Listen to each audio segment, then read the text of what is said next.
Johnversations Podcast. This is episode number 39. And as always, I am your host, John Connor, just saying thank you so much for checking out the episode this week. And if you guys are anything like me, you're probably pretty excited. Joe Biden is the projected president, 46th president of the United States. We found out early Saturday morning. We don't have a guest this weekend is because I just wanted to talk about this. I went early, rather early to get food on Saturday. I've been glued to CNN since Tuesday. Just didn't want to miss anything. The kid was sick the Wednesday after the election, so I was home with her and just kind of stuck to CNN. And I was watching CNN because they seemed to be the ones who were hesitant to call it. Right. Everyone else was projecting, Biden's going to win Arizona, Biden's going to win Nevada. But CNN, they seem to be the ones that were kind of being more reserved. And, I really didn't want to get too excited, especially when those vote in person votes started coming in and everything was looking real red. And then as they started counting those mail-in votes, as the days went on, it was just, I don't know, optimism. And then it happened on Saturday. Obviously you guys probably know people were out in the streets celebrating. And I don't know, it just felt like a win. We did an episode a couple weeks back where, I was talking about the reasons that I was going to vote for Joe Biden personally. And, for me, it was a vote against the Proud Boys. It was a vote to have some like common sense and a strategic plan around COVID, things like that. So I understand why people were celebrating. Here in Tennessee, numbers are still going crazy. Deaths are climbing just like they are all over the country. So, I was not someone who was out in a group or anything like that. I wouldn't have felt safe doing that, but I definitely understand why people would be. It felt like a huge win. And then, to see Biden come out that night and give his speech and talk about, how he doesn't want to just be a president for the blue states. He wants to be a president for all the states, and whether you voted for him or not, he wants to be the person who represents America and all the Americans that are in it. So I don't know. It was just really, it was really cool. We were watching, obviously we were watching the speeches, and, while Kamala Harris was speaking, my wife was tearing up. It's crazy to think that, we're living through history. And I think sometimes we kind of forget that. Even with all the crazy stuff that Trump has done and the things that he says and things like that, like, 100 years from now, people are going to look through history books and there's going to be this time period. They're going to talk about Trump and they're going to talk about this election, and for reasons we'll get into in a minute. As far as what he's doing with the election right now and not wanting to work for a peaceful and beneficial transfer of power. It's just, I don't know, we'll talk about that in a minute. But, before we kind of jump to that, I just wanted to kind of take the moment to celebrate the win. And like I said, my wife was tearing up, because, not only is this the first woman vice president, it's the first woman of color. You know what I mean? It's not only, is she a black woman, she's an Indian woman. She's, I believe she's Caribbean as well. I may be mistaken, but either way, it's a big moment for women. It's a big moment for people of color, and having a daughter, for me, it was cool to, I don't know. It's just, it's cool to try to figure out how to put this into words, but it's cool to have that kind of example. And she's much too young now to understand it, But when she's older, I think it's going to be really awesome to sit down and talk about that night and talk about the whole week and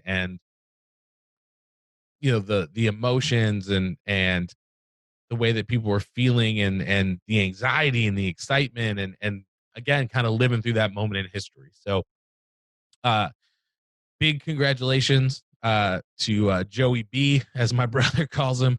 My whole family, we were in a group text, just be like, what's gonna happen, what's gonna happen, what's gonna happen. And then everybody, it was just, I don't know, it felt like a weight was lifted off of our shoulders.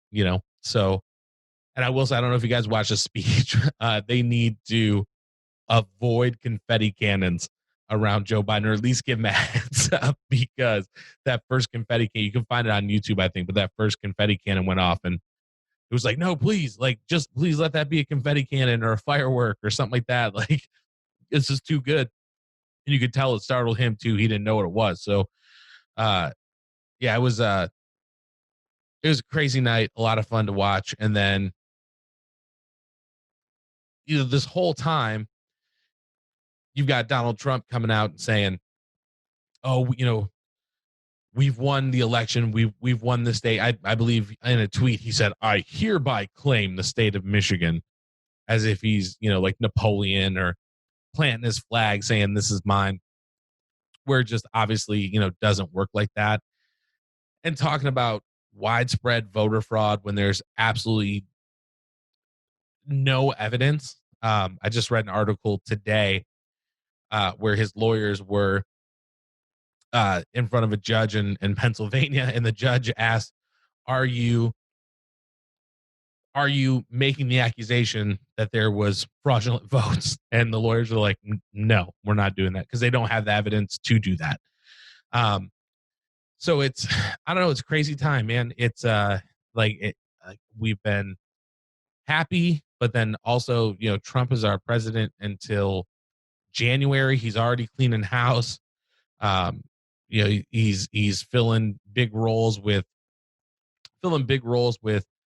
lapdogs and not wanting to give Biden access to what he needs to, begin the transfer of power. And so it's just, I don't know, it's crazy. And then, yeah, I think the other thing that's really gotten to me as well, and I've gotten into a lot of social media arguments, which is not good for my mental health. And I'm sure it's not good. If you're somebody who's like me, like, social media can really kind of, I don't know, social media can really kind of drive you into a place where it's like screaming into a void and being like, no, like, you don't understand. But for me, it's because I see so many things that are absolutely ridiculous. So, of course, there's, all the cries of the election was stolen, right? Dead people voted. They were changing dates on ballots, blah, blah, blah, blah, blah, with absolutely no evidence whatsoever. Um, you know, three of his court cases already, Georgia, Michigan, Pennsylvania, have been tossed out because they're based on hearsay. There's no hard evidence. So, I mean, you get those people, that are, screaming this. It's rigged, that they're stealing it. Which, by the way, if we're going to steal an election, wouldn't we steal Senate seats as well? You know, I feel like if we really wanted to, if we were really going to be like, okay, let's get all these states together and let's just really fuck them over. How can we do it? Well, let's get them out of the presidency and then let's take the Senate as well. But that didn't happen. The Senate's going to come down to runoff elections in Georgia that won't be held until January. And to me, I think it's a sign that, even people who are traditionally Republican, we're like, yeah, I'm still going to vote. I want my Republican senator, I want my Republican House, but like, I can't do it with Trump anymore. And that seems far more logical to me than, oh, we're just we're just trying to sabotage Trump. Especially when, it really helps to have the Senate and the presidency, as we've seen. I mean, right now, there's a Supreme Court that is making a decision on the Affordable Care Act, and the Supreme Court has been stocked up with two Trump picks. We got Kavanaugh and Amy Comey Barrett, right? So they got their tax cut. Like it's good for them to have. It's good for the Republicans to have the presidency and the Senate.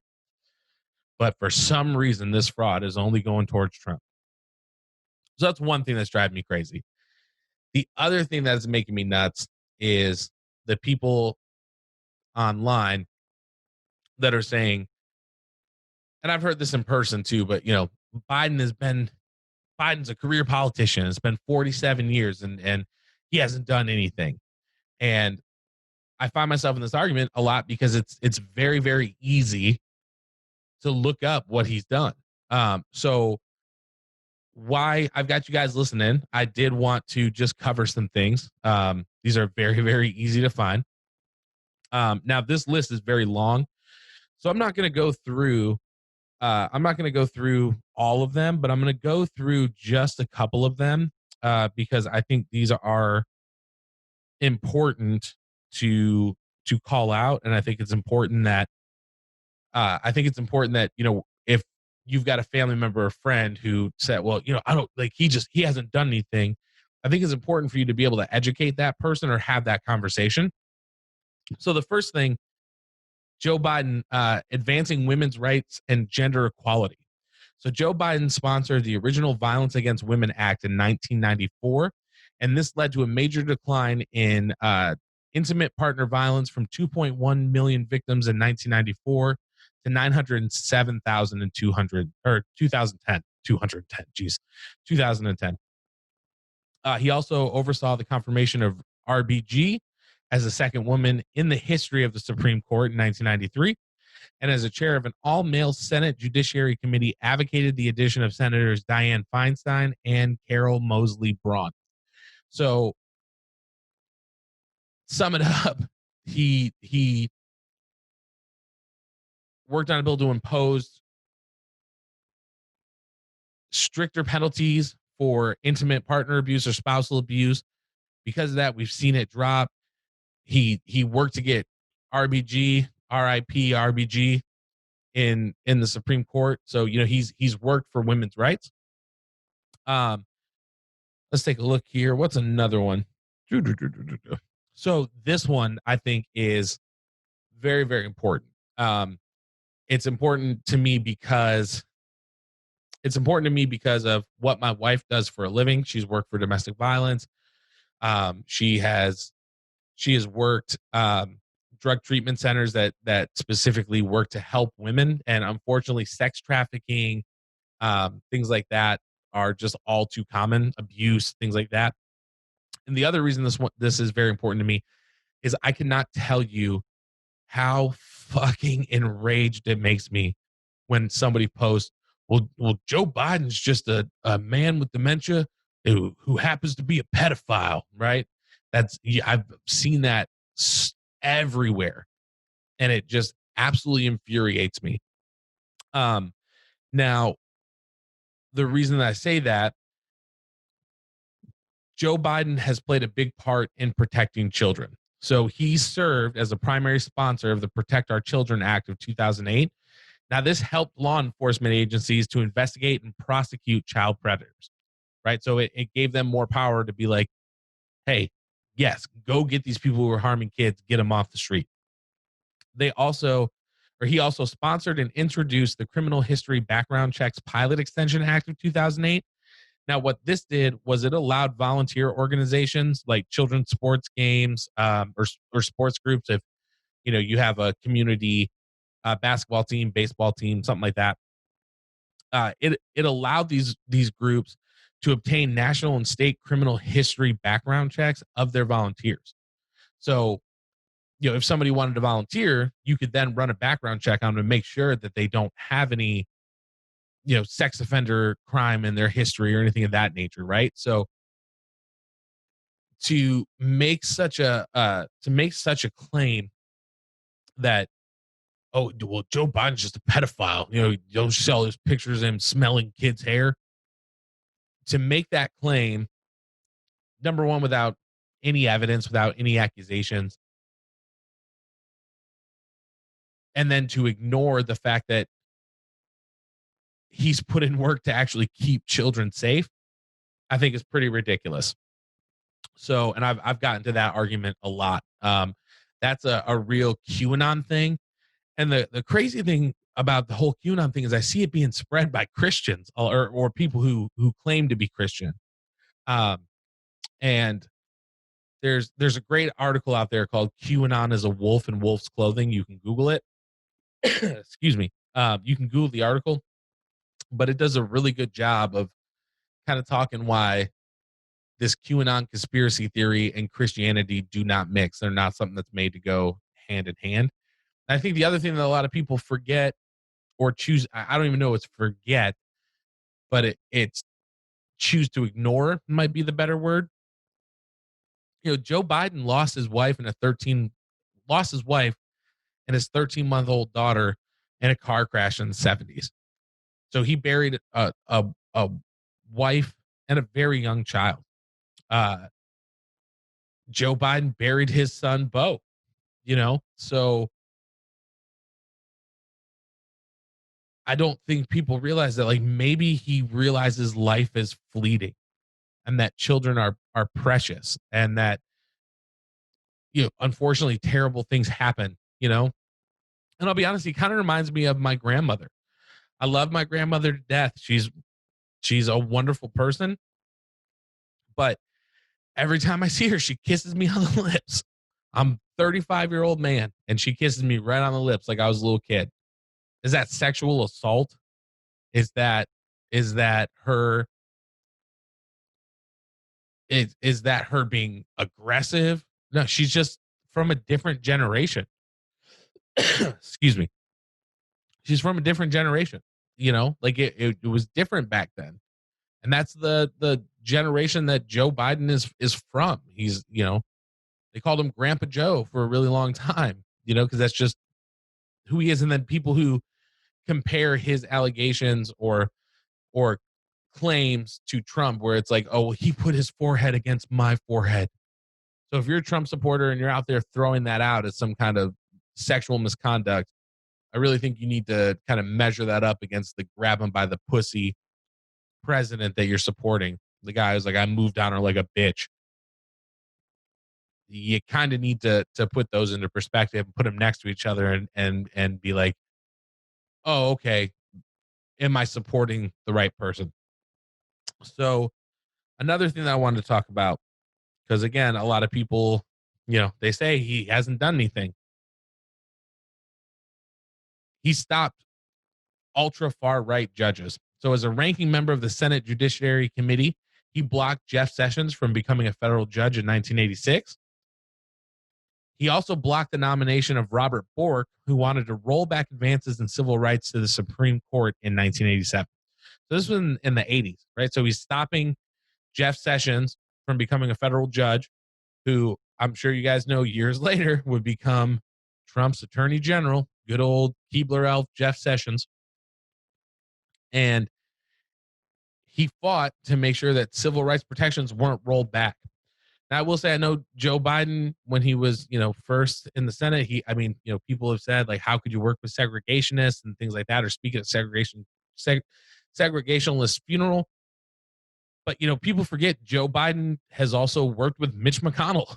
You know what I mean? Like, he's worked across the aisle. And I feel like sometimes, even if you don't agree with somebody, you have to be able to have a relationship with them to you have to be able to have a relationship with them to get things done.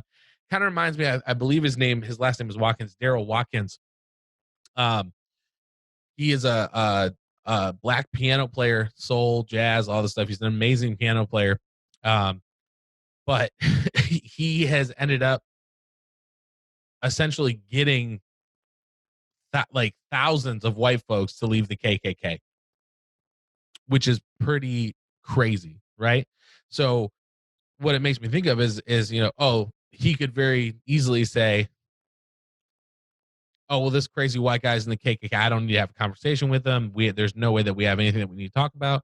But he opens up, he has that dialogue with them so that he can form that relationship to get them to leave, right? So sometimes you have to have those conversations. You have to be willing to hear from the other side so that you can open up that dialogue and people can make progress. And I feel like, especially with cancel culture and things like that nowadays, like that's not something that's done enough. And again, when you look at just history, I mean, Joe Biden's got a history of getting stuff done. So the other thing that I wanted to talk about, let me find it here. And I'm sorry, I've got notes because I wanted to make sure that I was hitting on these correctly and I wasn't missing anything. So I wanted to talk about reviving our economy, right? Because when Obama came to office with Joe Biden, we were in the middle of the 2008 housing crisis, and as vice president, Biden oversaw implementation of America Recovery and Reinvestment Act, or I'm sorry, the American Recovery and Reinvestment Act in 2009. At that point, it was the biggest economic recovery plan in our country's history. It helped rebuild the American economy and gave the American auto industry, or saved the American auto industry, lifting us out of the Great Recession. Now, again, remember at the time, Obama had the presidency, but he didn't have the Senate. So we're talking about working between the aisles.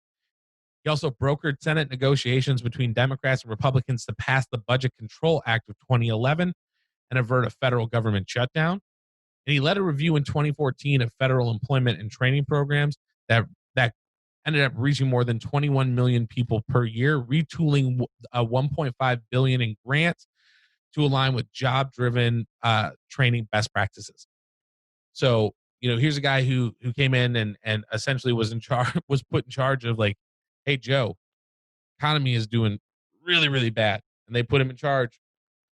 And it was turned around. I mean, when you look at, how the stock market was when Obama left in 2016 to compared to where it was in 2008, when you look at unemployment rates, we definitely saw a turnaround. And that's not, I mean, that's also, I mean, that we're leaving a bunch of stuff off the list, right? Like Biden pushing Obama to support the legalization of same-sex marriages, right?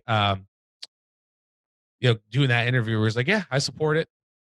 Then it kind of put Obama in a position where, he had to support it. Um, so it's, I don't know. It's crazy when people are like, he's been in office for 47 years and he hasn't gotten anything done, where it's, just look up the track record, man. You can find it. Now, whether or not that matters to you is going to be completely different, right? Worked on the Affordable Care Act, which is, as we speak right now, the Supreme Court is talking. Now, the good news is even Brett Kavanaugh has kind of alluded that, other than the mandate that I believe would fine you if you didn't have insurance being removed, the rest of the Affordable Care Act holds up. So it's looking pretty favorable right now. And I mean, millions of people count on the Affordable Care Act for health insurance. So it's looking pretty favorable right now, but we'll see what happens. So I don't know, man. I'm just I'm I'm happy. I am optimistic. Um, I'm trying not to lose myself in social media discord. I guess Parler is really taken off for a lot of these Trump supporters and ultra right wing guys. I guess Parler is mostly Trump supporters and conspiracy theorists, and then for some reason a large group of Saudi Arabians are on there, from what I understand, um, which is cool. You know what I mean? Not, it's just a weird mix of people. It's not who you would expect, but I keep I keep seeing people be like, "Follow me on Parler." I'm like, "Nah, I'm good." Um, so I don't know. Maybe more people will keep moving over there, and that'll save me on the social media side. Um, the other thing is we've got these lawsuits that Trump is filing. Right, he's claiming all this massive fraud. We've got Giuliani at the Four Seasons Landscaping next to the crematorium, and on the other side is the old dildo shop. Uh, And the funny thing is, too, is, all these QAnon people talking about Joe Biden as a pedophile. I don't know if you guys saw the article, but the first witness that Giuliani brought up, convicted sex offender. So I thought that was because of course he is. You know what I mean? Like you got busted in Borat 2, then you bring a sex offender up to testify to voter fraud who, I don't know, the police knew who he was. They've got a long history with the guy. It's interesting. You can find the article. It's funny. But I mean, it's not funny what he did, but it's funny that's where they pick. And I also don't know if you saw, there's a video, if you guys are listening, there's a video out there of one of the attorneys before that Four Seasons rally. He's on a mic and he's literally like, if anyone has seen anything, we need witnesses. I'll be over in this corner. Please just come by and talk to me. Let me know if you saw something suspicious. Just begging for anything. So, all the media outlets have called it. And then you've got Fox News who has called it. But then you've got Tucker Carlson and Sean Hannity, the state TV for Trump, Laura Ingraham, who she's classy, the woman who said, just shut up and dribble. She's a real classy woman. But you've got her out there and they're pushing this narrative of widespread voter fraud. And again, with absolutely no evidence. And they're doing the silhouette, this whistleblower doesn't want to be identified. And, doing the America's Most Wanted silhouette shots and stuff like that. So it can be really disheartening right now because we feel like there's a victory, but it's going to be dragged out. And that's the hard part, is that even though we won, it's the middle of November. We've got this guy till January 20th. So, another 2 full months of having to deal with it. And I think some people are just kind of scared of what is the damage that could be done in that 2 months. Now, the good news is Biden already has a full set of planned executive orders for once he gets in. Going to start rolling back. I believe I read that he's going to roll back some of those, the removal of the EPA protections that Trump got rid of and things like that. So I don't know. It's going to be really interesting to see what happens between now and January. But I want to tell you guys, keep the faith and have heart and hold your head up. Because again, man, sometimes it's just so easy to be like, you get on Twitter or you see another lawsuit being filed and you're just like, what in the hell? You lost it. Is this never going to end? So, I know for me, it's been emotionally draining. And I'm constantly looking at articles and I'm scrolling through and, looking for any updates and it can take a lot out of you. So I would just say, keep your heads up, keep your hearts full. Remember how you felt when the election got called for Biden. Remember that celebratory feeling. Like I said, COVID cases are going up all over the country. We're still dealing with Trump. So we got to have something positive to hang on to. So that's it for this week. Again, this one was going to be a short one, but I just kind of wanted to talk about what was going on. Thank you to everyone who's been checking out the show. Don't forget, if you want a t-shirt, if you want to support the show, anything like that, you can head over to johnversationspodcast.com. Click the link, the merch link there. It'll take you up. We got t-shirts, face masks, all sorts of stuff. So you can cop some cool gear, rock the pod.